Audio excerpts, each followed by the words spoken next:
বন্ধুরা, আপনার আমার প্রতিটি ক্রয়, প্রতিটি ট্যাক্স এটি শুধু সংখ্যা নয়, এটি দেশের ভবিষ্যতের ভিত্তি। আপনি যদি নীরব থাকেন, ক্ষতি শুধু আপনার জন্য নয়, পরবর্তী প্রজন্মকেই তার মূল্য দিতে হবে। আপনার আমার সচেতনতা দেশ গড়ার দায়িত্বের এই অংশ। চ্যানেলটি ফলো করুন, সাবস্ক্রাইব করুন, বন্ধু ও পরিবারের সঙ্গে শেয়ার করুন এবং মন্তব্যে আপনার মতামত জানান। আসসালামু আলাইকুম ওয়া রাহমাতুল্লাহি ওয়া বারাকাতুহু। প্রিয় দর্শক শ্রোতা, আজকের বিষয়টি হলো রাষ্ট্রীয় কোষাগার, দায়িত্ব ও দুর্নীতি। আপনারা সবাই জানেন, রাষ্ট্রীয় কোষাগার হলো দেশের প্রধান আয় কেন্দ্র। প্রতিটি নাগরিক যেসব পণ্য কেনে, দৈনন্দিন জিনিসপত্র, ঔষধ, খাবার, সিগারেট, বিড়ি, তেল, লবণ, প্রত্যেকটি কেনাকাটায় আমাদেরকে আসলে ট্যাক্স দিতে হয়।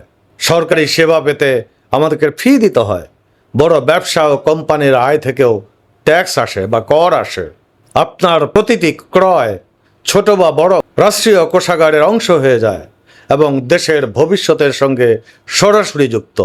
আপনার আমার টাকা এই কোষাগারে জমা হয় আর সেই টাকা দিয়ে বাজেট ঘোষণা করা হয়। রাষ্ট্রীয় কোষাগারের টাকা দিয়ে হয় শিক্ষা, স্বাস্থ্য, বিদ্যুৎ, পানি, সরকারি কর্মকর্তা ও কর্মচারীর বেতন। গুরুত্বপূর্ণ বিষয়, শিক্ষক থেকে পিয়ন, ডাক্তার, সরকারি অফিসার প্রায় সবাই রাজনৈতিক দলের প্রভাবের অধীনে কাজ করেন। তাদের পোস্টিং, পদোন্নতি এবং গুরুত্বপূর্ণ দায়িত্ব ক্ষমতাসীন দলের সিদ্ধান্তের উপর নির্ভর করে। সর্বোচ্চ পদোন্নতি এবং গুরুত্বপূর্ণ পোস্টও প্রায় সব রাজনৈতিক প্রভাবাধীন। রাস্তাঘাট, উন্নয়ন প্রকল্প, বিদেশি ঋণ পরিশোধ সব কিছুই আপনার আমার ট্যাক্সের টাকা থেকেই সম্পন্ন করা হয়।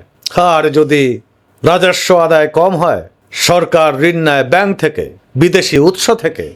শেষ পর্যন্ত এই বোঝা সরাসরি সাধারণ মানুষের কাঁধে পড়ে। একদিকে স্থানীয় কৃষকরা এখনও যথাযথ পণ্যের উৎপাদিত মূল্য পান না। শহরগুলো ভীষণ জনবহুল, মানুষের পেশাগত পরিচয়, নাগরিক অধিকার অত্যন্ত সীমিত। ইসলামে জনগণের সম্পদ শুধুমাত্র জনগণের কল্যাণে ব্যবহার করা যায়, ব্যক্তিগত স্বার্থে বা অন্যায়ে ব্যবহার করা যাবে না। ঘুষ, বাজেট অপব্যবহার, অন্যায় সবই জুলুম। একজন দায়বদ্ধ নাগরিকের কাজ ন্যায্য ব্যয় নিশ্চিত করা, নিজের দায়িত্ব পালন করা, অন্যায় দেখেও নীরব না থাকা। যদি আমরা নীরব থাকি, ক্ষতি শুধু ব্যক্তির নয়, পুরো জাতির। সচেতন নাগরিক মানেই শক্তিশালী জাতি।